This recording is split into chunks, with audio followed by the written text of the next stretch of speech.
This channel does not promote any violent, harmful, or illegal activities. All content provided by this channel is meant for an educational purpose only.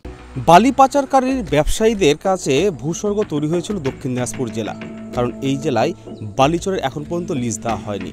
তারপরেও অবৈধভাবে বালি পাচার করছেন এই এলাকার বহু অসাধু ব্যবসায়ী।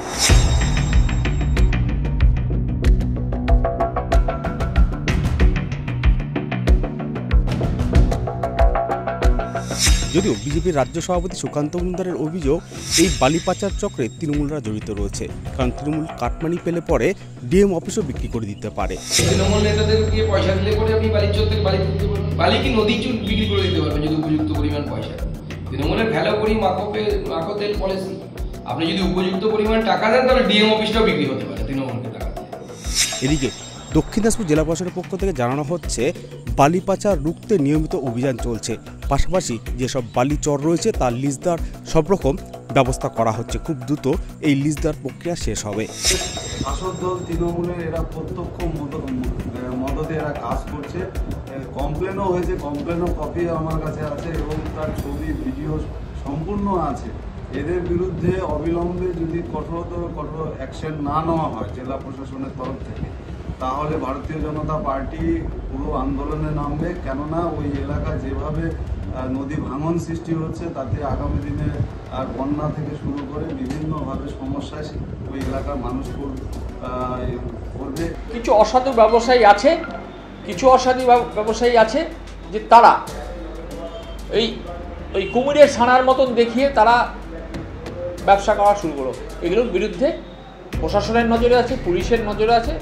রেট হচ্ছে, ধরা পড়ছে, আবার করছে, আবার ধরা পড়ছে।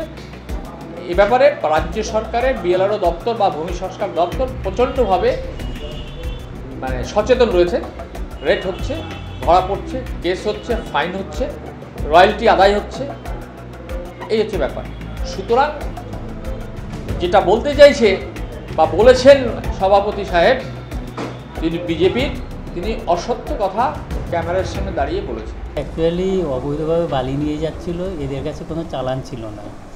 আর এই যে চেক আপটা হচ্ছে, এটা আমাদের রুটিন হচ্ছে। আমরা প্রত্যেক দিন একবার অ্যাটলিস্ট বেরোই দিনে। যদি আমরা অবৈধভাবে যেসব গাড়িগুলো করে বালি বা মাটি বহন করে, সেগুলোকে আমরা ধরে আমরা সরকারি যে নিয়ম আছে সেই নিয়ম অনুযায়ী ফাইন করি। লিজ অকশন এই প্রক্রিয়া স্টেট লেভেল থেকে আমাদের মিনারেল ট্রেডিং কর্পোরেশনের পক্ষ থেকে হয়। তো আশা করছি ওটা তাড়াতাড়ি ওনারা করে ফেলবে এটা। আর যতদিন ওটা হচ্ছে না, আনঅথরাইজড যদি বালি তুলছে, রয়্যালটি নষ্ট হচ্ছে গভর্নমেন্টের, ওইগুলো তো আমরা আমাদের এনফোর্সমেন্ট প্রোগ্রামও কন্টিনিউসলি চলছে। যেখানে পসিবল আমরা এনফোর্সমেন্ট প্রোগ্রামটা চালিয়ে যাচ্ছি। দক্ষিণ দিনাজপুর জেলা থেকে রূপক সরকারের রিপোর্ট, টিভি9 বাংলা।